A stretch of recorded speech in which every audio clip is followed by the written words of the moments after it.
এই তুমি একটু গাড়িটা নিয়ে মেইন রোডের সামনে দাঁড়াও। বন্ধু চলো চলো।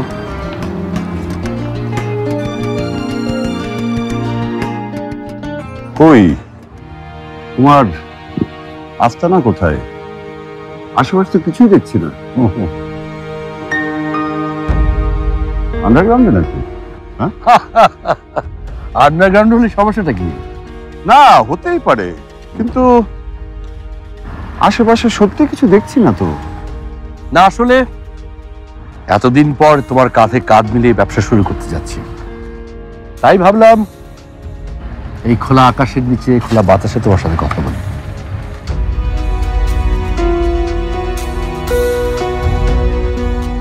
বন্ধু, তোমার কি এখনো আমার প্রতি ডাউট আছে? না, কিন্তু বুঝতে পেরেছি, লাভ লোকসান নিয়ে ভাবছো, তাই না? না, শুধু লাভ লোকসানই না, আর অনেক কিছু নিয়ে ভাবতে হচ্ছে। তো কি নিয়ে এত ভাবছো? শোনো, এত ভেবো না। এই ওসমান আলী খান তার মুখ দিয়ে যে কথা বলেছে সেটা সে পালন করেনি, এমনটা হয়নি। আমি যেমনটা বলেছি তেমনটাই হবে। ওয়ালটন আবারও মিলিয়নিয়ার অফারে ওয়ালটন ফ্রিজ কিনে আপনিও হয়ে যেতে পারেন মিলিয়নিয়ার। তোমার বিজনেসের সাথে আমার বিজনেস মিলে গেলে তুমিই কিন্তু লাভবান হবে। আমাদের আর কখনো পিছনে ফিরে তাকাতে হবে না। আমাকে এমনিতেই পেছন ফিরে তাকাতে হতো না, প্রয়োজনটা একান্ত তোমার। আর আমার এই বিজনেসটা এখন গ্লোবাল বিজনেস। আমি এটাকে আরো এক্সপান্ড করব, যেটা হবে রহমানের এম্পায়ার।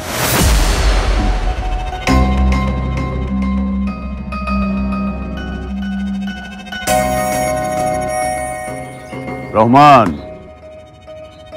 সাম্রাজ্য যত বড় হয় শত্রু তত বাড়ে,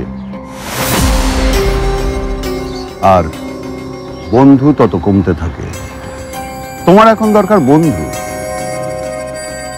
প্রকৃত বন্ধু এবং বিশ্বস্ত বন্ধু। আচ্ছা রহমান, তোমার কি মনে হয় না আমরা দুজন এক হলে এই সাম্রাজ্যটা আরো শক্তিশালী হবে?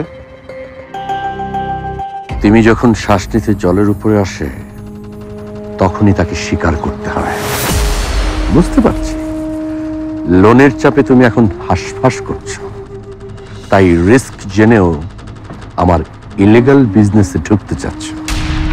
কিন্তু তোমাকে তো আমি চিনি ওসমান, গিরিগিটি তুমি। যখন আবার ক্ষমতা হবে তোমার, তখন আমাকে আমার বিজনেস থেকে কিক আউট করতে একবারও ভাববে না তুমি।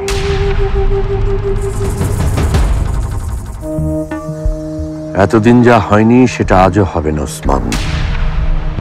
আমার বিজনেসে আমি তোমাকে কেন, কাউকেই জায়গা দেব না।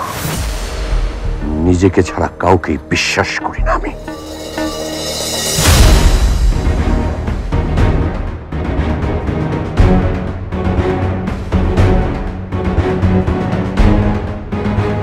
অনেক কিছু জেনে গেছো তুমি, তোমাকে আর বাঁচতে দেয়া যাবে না।